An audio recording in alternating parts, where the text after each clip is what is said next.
The Honourable Leader of the Opposition. When I was housing minister, we built almost 200,000 houses and apartments, with the average rent being $973 for a one-bedroom apartment.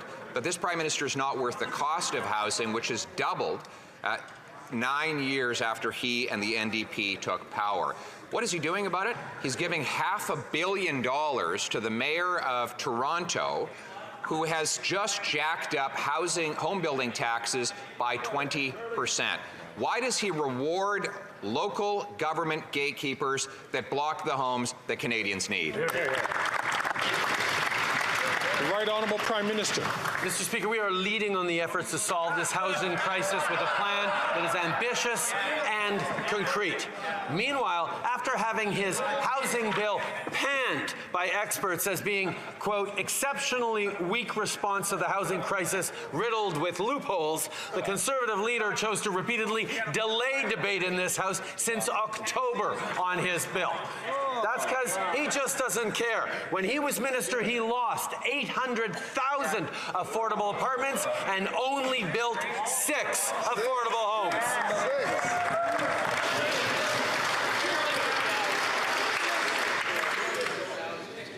The Honourable Leader of the Opposition. Actually, the number is closer to 200,000, but the Prime Minister's never been very good with numbers, right? So the Prime Minister cites the government-funded bureaucrats and liberal academics to bolster his approach, which has doubled housing costs in just 9 years, partly because he gives money to municipalities and politicians like Winnipeg, where they just blocked 2,000 homes right next to a government-funded transit station built for those homes. Why won't he accept my common sense plan to give bonuses to those municipalities that permit more building and penalties to those that stand in the way? The Right Honourable Prime Minister. Mr. Speaker, we criticize rightly the Leader of the Opposition, who, when he was housing minister, only built 6 affordable homes for Canadians across the country. But it is understandable, Mr. Speaker, because he was part of a government that took the federal government out of the building of affordable housing. They chose that the federal government had nothing to do with housing across the country. That's why for 10 years of non-involvement of the federal government, that leaves echoes. We've stepped up and invested in communities, invested in partnerships. We're getting the homes built. We're delivering for Canadians. The Honourable Leader of the Opposition. Sure. Housing costs have doubled since he became Prime Minister. They were half when I was housing minister. Housing costs have gone up 40% faster than wages, a bigger gap than in any other G7 country. Why? Because he's building bureaucracy and not homes. Why won't he accept my common sense plan to require municipalities permit 15% more building, sell off 6,000 federal buildings to build homes, and cut taxes so builders can build? The Right Honourable Prime Minister.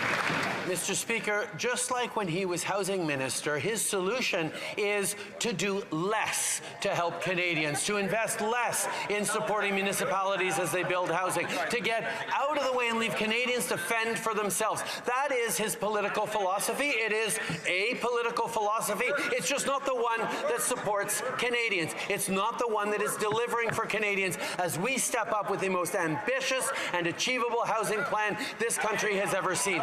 We will continue to be there to invest in housing accelerators. We will be there to continue to take the GST off of purpose-built apartments. We will be there for Canadians. Not a chance. That's what the president of the Residential Construction Council said when asked if this Prime Minister would keep his promise to build 3.9 million homes by 2031. So let's hear it from the Prime Minister. To reach that target, he'd have to build 550,000 homes per year. So yes or no, will the Prime Minister hit the target of 550,000 homes this year? Yes or no?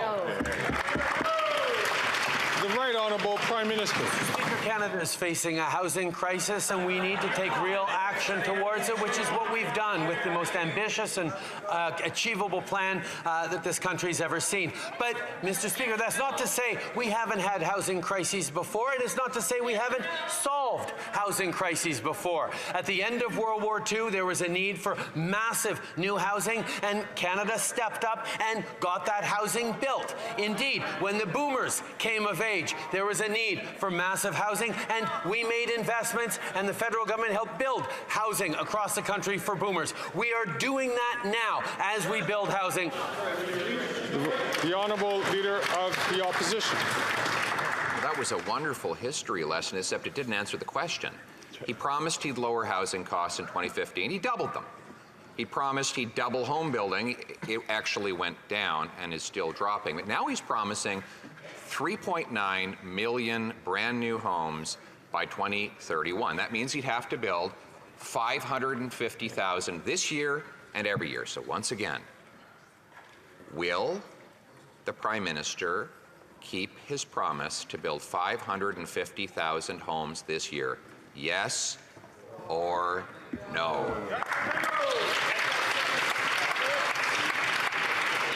The Right Honourable Prime Minister. Mr. Speaker, the Leader opposite speaks of 2015. Well, we took office with a commitment to get this government back, the federal government back in the business of building housing. We launched a national housing strategy in 2017 that put 2.5 million Canadians into new or refurbished homes, and we've continued to invest ever since. We're building homes on public lands. We're converting underused federal offices into homes. We're taxing vacant lands to incentivize construction. We're building apartments, bringing rents down with top-ups to the apartment construction loan program. We're scaling up modular housing. We're launching Canada Builds to lead a Team Canada effort to build more homes and more, Mr. Speaker. L'honorable chef de l'opposition. The question was not how quickly he could read off talking points written for him by his staff. The question was whether he's going to break yet another housing promise. Remember, he promised he'd lower housing costs, he doubled them. He promised he'd double the number of homes built, they went down. Now he's promising 3.9 million new homes by 2031. That means 550,000 new homes this and every year. Will he keep that promise? Yes or no? The Right Honourable Prime Minister. Speaker, the Leader of the Opposition's criticism is there's too many measures in our housing plan. Housing should be solved by a simple one-size-fits-all solution, according to the Leader of the Opposition. That's perhaps how he managed to build only 6 affordable homes when he was Minister of Housing. Because yes, we have a broad range of initiatives that are delivering on housing, like topping up the Housing Accelerator Fund with $400 million, a new $6 billion Canada Housing Infrastructure Fund to help communities build. We're leveraging transit funding to build more homes. We're launching a housing design catalog. We're incentivizing more skilled trade workers.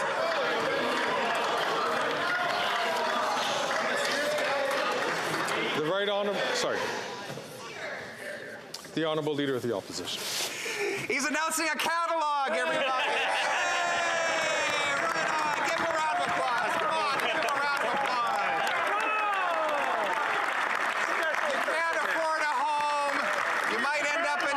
Your rent is doubled, but hey, you've got a brand new catalog. Mr. Speaker, the question was, will he build 550,000 new homes, yes or no? The Right Honourable Prime Minister. He mentioned the history lesson. Well, if he was housing minister, he should have known that the way we solved the housing crisis after World War II was by putting forward a catalog of homes that builders could access to build extremely rapidly right across the country. So yes, that's one of the measures we're bringing back. And his mockery of concrete initiatives that are going to deliver for Canadians is exactly what's wrong with his approach. He'd rather mock and insult than actually roll up his sleeves and get solutions built for Canadians.